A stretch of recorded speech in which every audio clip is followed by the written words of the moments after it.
Now to the deadly Esparto explosion. The fireworks facility bursting into flames last summer. Yeah, months later, state fire investigators say they have now uncovered evidence of illegal activity.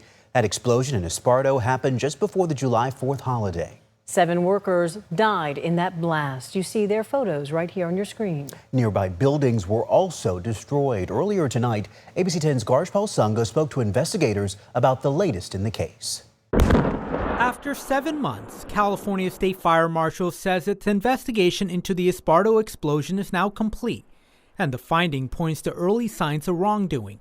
Investigators say the case quickly grew far from the blast site, involving search warrants across California from the Bay Area to Humboldt County, as they work to trace fireworks storage and distribution.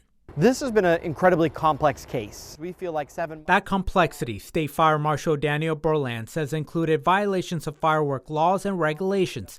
The company tied to the warehouse devastating pyrotechnics was never allowed to store any fireworks at the site. Its licenses were suspended and later revoked early in the investigation.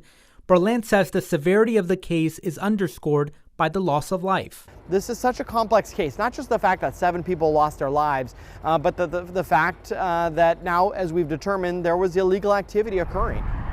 While the investigation is finished, Berland wouldn't say what that illegal activity is, so potential criminal cases for the Yolo County District Attorney's Office isn't compromised. We dug very deep, but the complexities, the connections, it's like an onion. We just keep peeling away at the onion. Early on, there were signs of wrongdoing. We've determined that there was illegal activity occurring, and we believe we've collected a significant amount of evidence that will allow the DA to make a solid choice on the next steps.